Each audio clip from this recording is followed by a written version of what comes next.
Assalamu alaikum. I am Dr. Nizamuddin Qasmi. I am a sexual disorders and infertility specialist working here at Saira Healthcare, Barabanki Uttar Pradesh. देखिए, जिन लोगों में varicocele होता है तो उन लोगों में कॉम्प्लिकेशंस होती हैं कुछ, है ना, जिसकी वजह से बहुत सारे इश्यूज़ उनके अंदर डेवलप होते हैं। डायरेक्टली वेरिकोसील की वजह से बहुत मतलब कि कोई इनफर्टिलिटी नहीं होती है। ऐसा नहीं होता है कि अगर किसी शख्स को वेरिकोसील है तो उसकी वजह से इनफर्टिलिटी हो जाए। वेरिकोसील के कॉम्प्लिकेशंस कुछ ऐसे होते हैं कि जिसकी वजह से किसी शख्स में इनफर्टिलिटी होती है। तो आज के इस वीडियो में बेसिकली जो हम डिस्कस करने वाले हैं वो ये है कि अगर आपको वेरिकोसील है और वेरिकोसील की वजह से जो एक कॉम्प्लिकेशन होता है वो ये कि आपके जो टेस्टिस होते हैं, जो बॉल्स होती हैं, है ना, खुसियतैन कहते हैं इसको उर्दू में, और इसी तरीके से अंडकोश कहते हैं हिंदी में। ये जो गोलियां होती हैं आपकी, इनका छोटा हो जाना, साइज़ इनका डिक्रीज़ हो जाना, और इसी तरीके से ये श्रिंक हो जाते हैं, बिल्कुल छोटे हो जाते हैं। तो ये एक कॉम्प्लिकेशन होता है वेरिकोसील का। तो अगर आपको वेरिकोसील है तो आपको क्या क्या करना चाहिए कि ये जो टेस्टिस हैं आपके, ये श्रिंक ना होने पाएँ। आज के इस वीडियो में बेसिकली हम कुछ प्रिकॉशंस आपको बताने वाले हैं, कुछ इसके लिए ख़ास चीज़ें बताने वाले हैं कि अगर आपको वेरिकोसील है तो उन चीज़ों को अगर आप फॉलो करेंगे तो आपके जो टेस्टिस हैं वो श्रिंक नहीं होंगे। अच्छा, श्रिंकेज से बहुत सारे इश्यूज़ होते हैं। अगर आपका टेस्टिकल्स जो हैं वो श्रिंक हो जाते हैं, टेस्टिकुलर एट्रोफी हो जाती है, तो उसकी वजह से आपके अंदर जो स्पर्मेटोजेनेसिस जिस तरीके से होना चाहिए उस तरीके से नहीं होता है। स्पर्मेटोजेनेसिस बहुत इंपॉर्टेंट है। अगर आप बेबी प्लान कर रहे हैं तो आपको, अगर स्पर्मेटोजेनेसिस नॉर्मल वे में होता रहता है तो सीमेन एनालिसिस में जो स्पर्म काउंट होता है वो आपका नॉर्मल आता है। अदरवाइज़ अगर स्पर्मेटोजेनेसिस सही से नहीं हो रहा है तो जब आप सीमेन एनालिसिस करवाएंगे तो स्पर्म काउंट आपका कम आएगा, डिक्रीज़ आएगा, है ना, जिसे हम लोग किल्लत किरम मनी कहते हैं यूनानी सिस्टम ऑफ मेडिसिन में, या ओलिगोस्पर्मिया कहते हैं मेडिकल साइंस में, है ना, लो स्पर्म काउंट आम ज़बान में कहा जाता है इसको। तो अगर आपके टेस्टिकुलर एट्रोफी मतलब कि हो जाती है तो उसकी वजह से स्पर्म काउंट आपके कम हो जाया करते हैं। ये बात बिल्कुल प्रूवन है ना। जिन लोगों में टेस्टिकुलर एट्रोफी होती है उन लोगों में प्रॉपर वे में स्पर्मेटोजेनेसिस नहीं हो पाता है। तो अब आपको वेरिकोसील है, ये चीज़ आपको पता चल गई है, तब आपको प्रिकॉशन क्या क्या लेने हैं कि जिससे आपके अंदर टेस्टिकुलर एट्रोफी ना होने पाए। तो कुछ चीज़ें हम आपको बता दे रहे हैं, जल्दी जल्दी आप उसको नोट कर लीजिए और उसको फॉलो करने की कोशिश ज़रूर करिए ताकि आपके अंदर ज़्यादा कॉम्प्लिकेशन ना होने पाए। अगर आपके अंदर वेरिकोसील है तो फिर आपका जो प्रिकॉशन है उस पर आपका जो ऑक्यूपेशन है, आपका जो काम है, जो आप करते हैं बेसिकली, है ना, तो उस पर थोड़ा सा गौर करना है। अगर आप ऐसा काम करते हैं कि जिसमें भारी चीज़ों को उठाना पड़ता है, अगर ऐसा काम करते हैं कि जिसमें बहुत देर तक बैठना पड़ता है, अगर आप ऐसा काम करते हैं कि जिसमें बहुत देर तक खड़े होना पड़ता है, ये तीनों चीज़ें नुकसान करती हैं आपके वेरिकोसील को, है ना।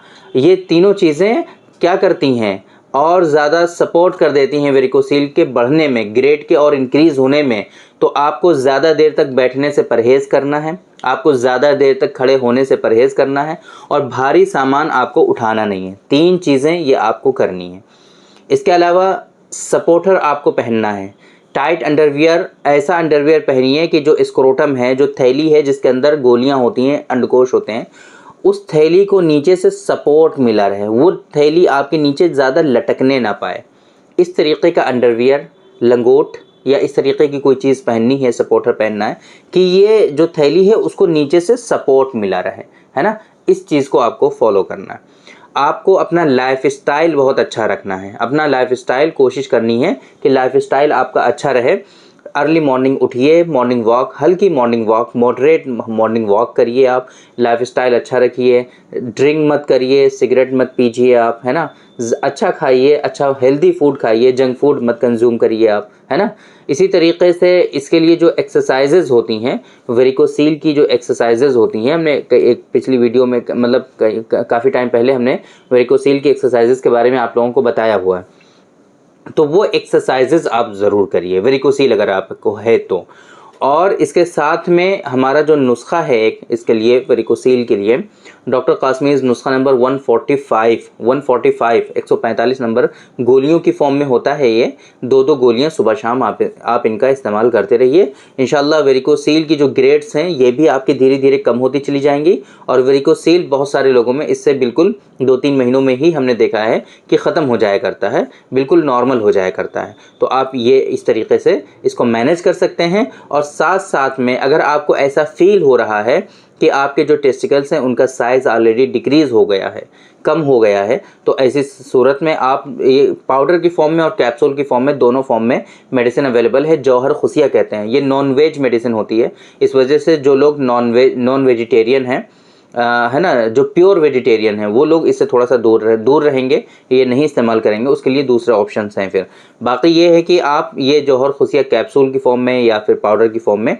किसी भी फॉर्म में आप इसका इस्तेमाल कर सकते हैं, और इसको यूज़ करके जो टेस्टिकल्स को जो साइज़ है उसको इंक्रीज़ कर सकते हैं, उसमें ग्रो कर सकते हैं। टेस्टिकल्स के साइज़ का नॉर्मल होना बहुत इंपॉर्टेंट है स्पर्मेटोजेनेसिस के लिए, मैंने पहले भी आप लोगों को बताया है। इस वजह से अगर आपको इनफर्टिलिटी है, अगर अभी तक आपके यहाँ बच्चे नहीं हैं, बेबी प्लान कर रहे हैं आप, और आपको वेरिकोसील है, तो ये सारे प्रिकॉशंस आप ज़रूर फॉलो करिए। अदरवाइज़ आपके अंदर कॉम्प्लिकेशन के तौर पे टेस्टिकुलर एट्रोफी हो जाएगा, आपके अंदर कॉम्प्लिकेशन के तौर पे ओलिगोस्पर्मिया हो जाएगा, बाद में चल करके वो एजोस्पर्मिया में कन्वर्ट हो जाएगा। इस वजह से ये सारे प्रिकॉशन अच्छे से फॉलो करते रहिए और सही से इसका इलाज भी करिए। हो सके तो अगर वेरिकोसील है तो आप डायरेक्टली हमसे कंसल्ट भी कर लीजिए, ताकि प्रॉपर वे में जो प्रिकॉशंस हैं वो हम आपको एक्सप्लेन कर सकें आपकी हिस्ट्री के अकॉर्डिंग, और प्रॉपर वे में मेडिसिन आपको रिकमेंड कर सकें। तो उम्मीद करते हैं कि आज के इस वीडियो में जो इन्फॉर्मेशन हमने आप लोगों को डिलीवर करने की कोशिश की है वो आपकी समझ में ज़रूर आई होगी, और आज की इस वीडियो से आप लोगों को ज़रूर फ़ायदा हुआ होगा। तो थैंक यू वेरी मच, बहुत बहुत शुक्रिया आपका। आज के इस वीडियो में इतना ही। इंशाल्लाह कल फिर मुलाकात होगी आपसे एक दूसरी वीडियो में, हम डिस्कस करेंगे आपसे एक दूसरे टॉपिक पर। तब तक के लिए आप हमें इजाज़त दीजिए। अस्सलाम वालेकुम।